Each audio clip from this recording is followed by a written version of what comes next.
बात काटण है को केंद्र सुना मगनी के होने ने पहले के याद और मगनी सजे के न्यान तू सुना तिगला अन्य हो बात ही नहीं पर इसका तो एल महाभारत तो सुन देना ये ठीक लागू महाभारत में बस सुना दी।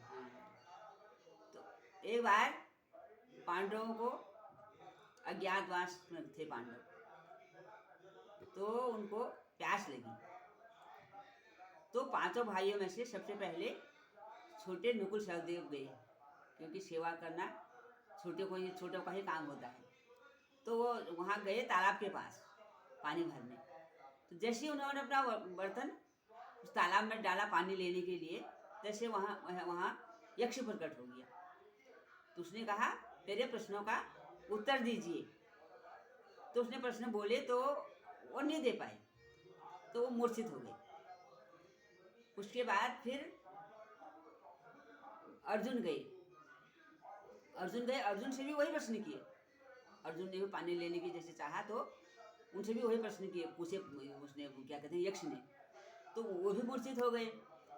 उसके बाद फिर भीम गए, और भीम भी उनके प्रश्नों का उत्तर नहीं दे पाए, तो वो भी मूर्छित हो गए।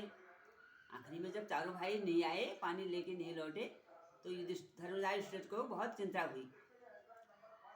वो भी गए चलते चलते वहीं जहाँ उनके भाई लोग गए थे, वो तालाब के पास। तो देखा चारों भाई उनके वहाँ मूर्छित पड़े थे। तो धर्मराज ने खुद पानी लेने की चेष्टा की, तो फिर वो यक्ष प्रकट हो गए। तो उन्होंने फिर वही पांचों प्रश्न युधिष्ठिर से पूछे। पहला प्रश्न था, सबसे ज्यादा सहन शक्ति किसमें होती है, पृथ्वी से ज्यादा?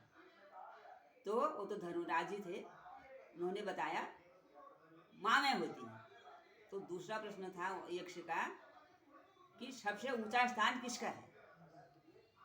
तो उन्होंने उत्तर दिया पिताजी का होता है, आकाश से ऊंचा स्थान पिताजी का है।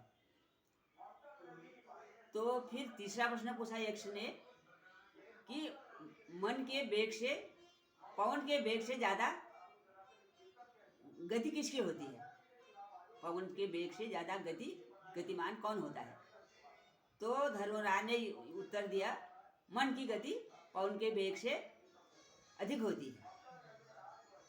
तो 3 प्रश्न हो गए। तो चौथा प्रश्न था उनका, सबसे बड़ा आश्चर्य क्या है? तो उनको जवाब मिला कि हम सब लोग रोज मृत्यु को देखते हैं, मरने वालों को देखते हैं, और फिर भी उससे अनभिज्ञ रहते हैं। फिर भी हम नहीं सोचते हैं कि हमको भी एक दिन मरना होगा। तो फिर 5वां प्रश्न था, पाप का बाप कौन है? तो उसका उत्तर उन्होंने दिया पाप का बाप लोभ है। अगर हमको मनुष्य को लोभ नहीं हो तो पाप नहीं करे।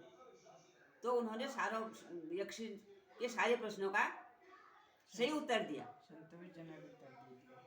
तो वो उसको संतोष हो गया यक्ष को, उसको प्रश्नों का सही उत्तर मिल गया था। इसलिए उसने चारों भाइयों को मूर्छा से जगा दिया, वो जीवित हो गए।